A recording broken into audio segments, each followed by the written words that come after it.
Үгүтчүлөр шайлоо тагдырын чечеби. Президент жооп берди. Кыргызстанда жогорку кеңешке болгон шайлоого байланыштуу үгүт иштерине уруксат берилген үгүтчүлөрдүн саны тууралуу коомчулукта кызуу талкуу жүрүп жатат. Жаңы мыйзам долбооруна ылайык ар бир талапкер 1000ге чейин үгүтчү жалдай алат. Бул норма айрымдардын тынчсыздануусун жаратып, парламентке байлар гана келет деген дооматтар арбыды. Бул маселеге байланыштуу кабар агенттиги президент Садыр Жапаровдон комментарий алды. Президент белгилегендей, мурунку мыйзамда үгүтчүлөрдүн саны 500 менен чектелсе, жаңы өзгөрүүлөрдө округдардын кеңейишинен улам чене 1000ге жеткирилген. Мен да 1000 үгүтчү көп деп ойлойм. Себеби канча жолу шайлоого катышсам да бир округга мынчалык үгүтчү алган эмесмин. Азыркы талапкерлер да анча көп үгүтчү албаса керек. Эгер алса, демек акчасы көп талапкер. Эл шайлабай койсо, акчасы көп болсо да өтпөйт. Ошондуктан кайра айтып жатам. Добушуңарды сатпагыла. Талапкердин тагдыры үгүтчүлөрдүн колунда эмес, элдин колунда.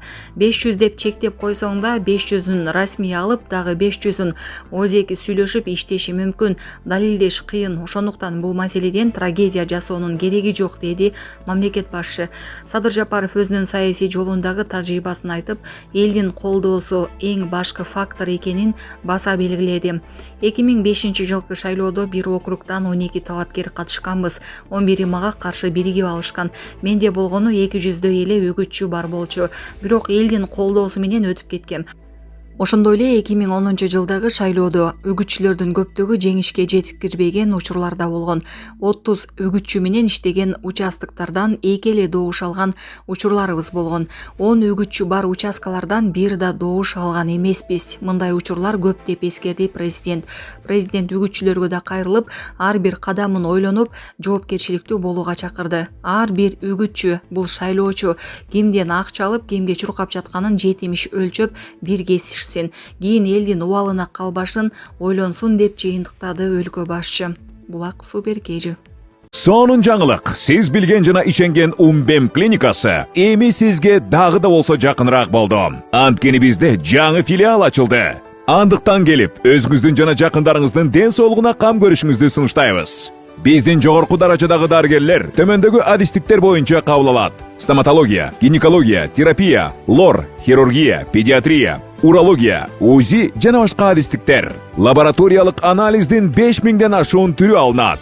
Жогорку даражадагы стерилизациялоо. Биздин дарек ВДНХ метросу, Кондратюка көчөсү 2. Телефон номерибиз 8925 103 22 55. Кабыл алууга алдын ала жазылып келүүңүздөрдү суранабыз. Умбем клиникасы. Сиздин ден соолугуңуз, биздин камкордук. Манас шаарында сабалган кыз шектүү кармалды. Манас шаарында кызга зомбулук көрсөткөн 38 жаштагы жаран камакка алынды. Бул тууралуу Жалал-Абад облустук ички иштер башкармалыгынын басма сөз кызматы билдирди. Маалым болгондой, 5 октябрда Сузак райондук милициясына Манас шаарынын 2001 жылы туулган тургуну арыз менен кайрылган. Анда ошол эле күнү таңкы саат 7:00 чамасында ага тааныш болгон 1987 жылы туулган бала Сузак районундагы Кызылтуу айылында эч бир себепсиз бети башына уруп, тээп, денесине жаракат келтиргендигин билдирген.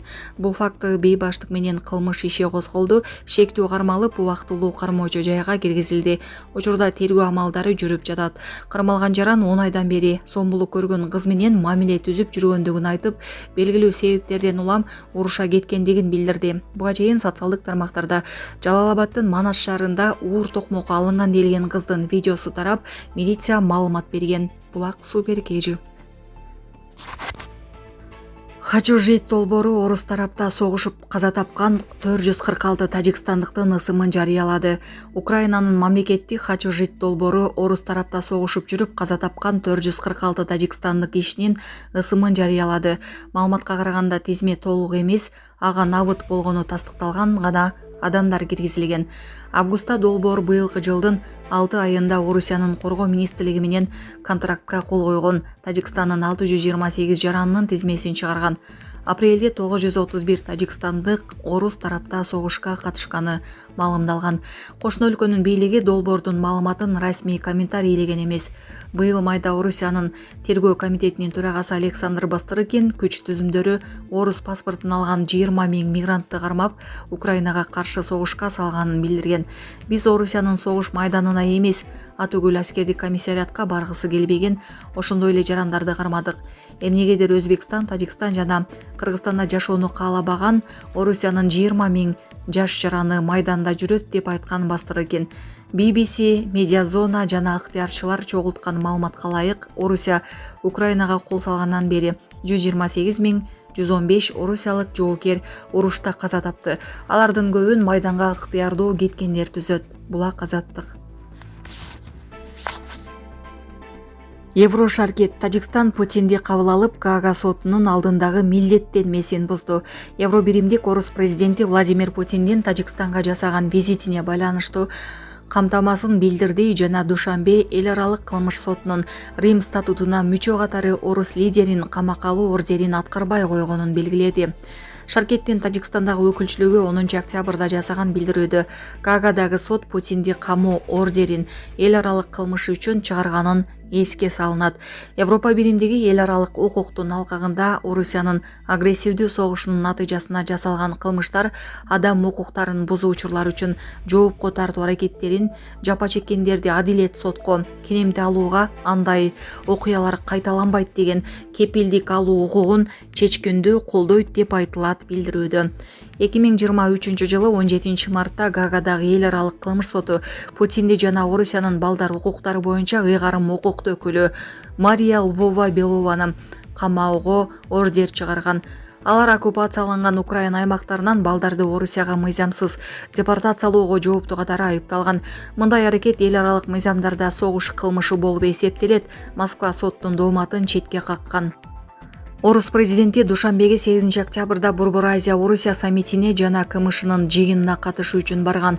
Эл аралык Human Rights Watch укук коргоо уюму Тажикстанды Орусиянын президенти Владимир Путинди өлкөгө киргизбөөгө же камакка алууга чакырган. Буга чейин былтыр күздө эл аралык кылмыш сотунун ордерин Монголия көз жаздымда калтырган.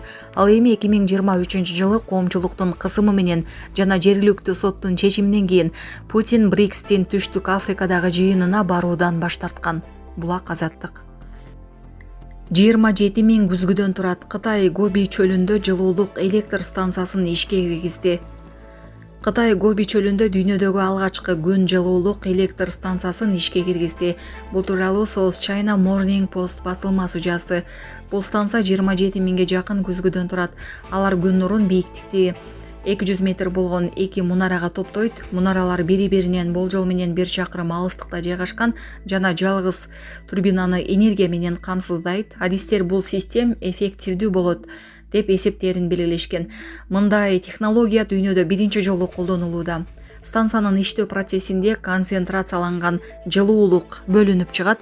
Ал тузду 570 градус чейин эритип сактап турат.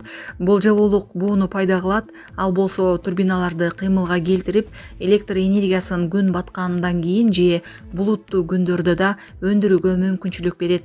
Эске салсак, буга чейин Кытайда буйрутма товарды ракета аркылуу жеткирүү ийгиликтүү сыноодон өткөрүлдү. Ракетанын бортунда өлкөдөгү эң ири маркетплейс Taobao сайтынан жүктөлгөн 20 килограммдан ашык товар салынган. Сыноону Бейжиңдик Сепохаттуу стартап ишке ашырды. Алардын XZY-1 аттуу ракетасы Кытайдын чыгыш жээгинде сыналды.